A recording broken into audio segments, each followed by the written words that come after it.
जय माई की, जय माता कामाख्या।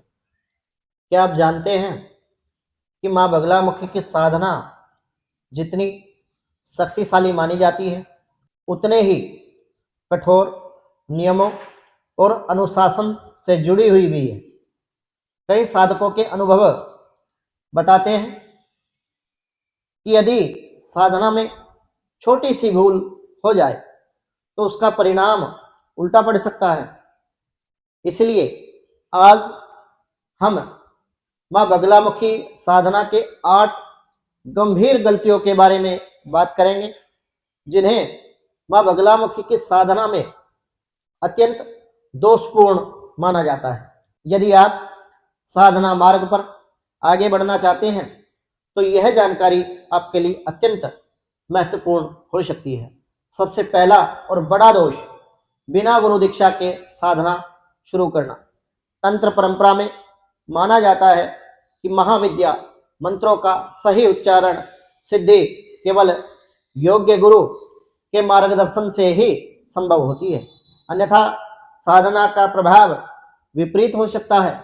दूसरा दोष, साधना के दौरान शुद्धता और नियमों की अनदेखी करना। पीले वस्त्र धारण करना, नियमित रूप से स्नान, मन क्रम वचन से पवित्र रहना, साधना स्थल को पवित्र रखना अत्यंत महत्वपूर्ण माना गया है।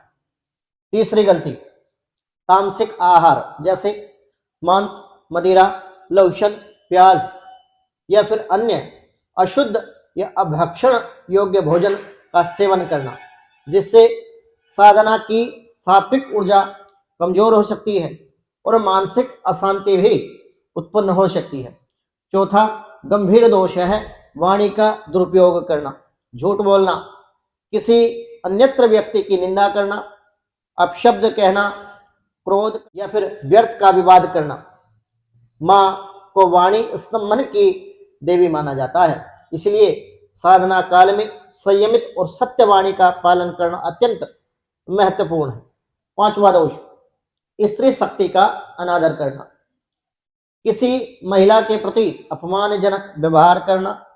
माँ स्वयं दिव्य शक्ति का प्रतीक है, इसलिए नारी सम्मान साधना की मूल भावना का हिस्सा माना जाता है और कहा जाता है कि नारीस्तु यत्र पूजन्ते रमन्ते तत्र देवता। जहां पर नारी का सम्मान होता है, नारी की पूजा होती है, वहां पे देवता वास करते हैं। छठा दोष, साधना में अनियमितता या संकल्प लेकर उसे बीच में छोड़ देना। यदि आप साधना के लिए कोई संकल्प लेते हैं कि आप 36,000 जाप करेंगे और वो संकल्प आप पूर्ण नहीं कर पाते, साधना निरंतरता और धैर्य की परीक्षा होती है, इसलिए जब ध्यान और नियमों में स्थिरता बनाए रखना बहुत ही जरूरी होता है। सातवीं गलती, अन्य देवी देवताओं की निंदा करना या अहंकार वश तुलना करना। सच्ची साधना में विनम्रता, एकाग्र भक्ति आवश्यक है, ना कि अहंकार। यदि आप किसी देवता की अन्यत्र देवता से तुलना करते हैं तो यह भी दोष माना जाता है। अब आठवां और सबसे गंभीर एवं अंतिम दोष है साधना शक्ति का गलत उद्देश्य के लिए उपयोग करना, जैसे किसी को बिना उचित कारण हानि पहुंचाना। अगर आप किसी अन्यत्र व्यक्ति को हानि पहुंचाने के भाव अपने मन में रखते हैं तो साधना का वास्तविक उद्देश्य आत्मशुद्धि, संरक्षण, धर्म पूर्ण जीवन की दिशा में आगे बढ़ना होना चाहिए, ना कि किसी अन्यत्र व्यक्ति को हानि पहुंचाना। स्वयं के स्वार्थ को सिद्ध करने के लिए यदि आप साधना कर रहे हैं या फिर अन्यत्र व्यक्ति को हानि पहुंचाने के लिए यदि आप साधना कर रहे हैं तो ये साधना आपके लिए नकारात्मक प्रभाव भी दिखा सकती है। दोस्तों, ये बातें केवल डराने के लिए नहीं बल्कि जागरूक करने के लिए एक ज्ञानवर्धक वीडियो ये आपके लिए साबित होगा।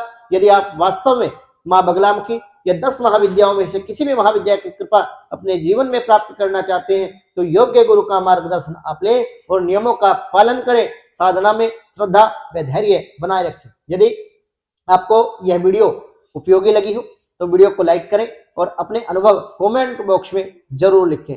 चैनल को सब्सक्राइब करना ना भूलें ताकि और ऐसी आध्यात्मिक एवं ज्ञानवर्धक बगलामुखी माता के विषय में जानकारी आपको सबसे पहले। मैं आचार्य प्रदीप भारद्वाज। यदि आप अपने जीवन में समस्याओं से ग्रस्त हैं और आप अपने जीवन में चल रही परेशानियों से यदि मुक्ति पाना चाहते हैं तो आप हमारे संस्थान के व्हाट्सएप नंबर 941668 133 इस नंबर पर अपनी अपॉइंटमेंट बुक करके अपना कुंडली विश्लेषण करा करके अपने जीवन में चल रही परेशानियों से मुक्ति का हल आप माँ बगलामुखी की पूजा अनुष्ठान यज्ञ के द्वारा प्राप्त कर सकते हैं। सभी बगलामुखी भक्तों को जय माई की जय माँ कामा।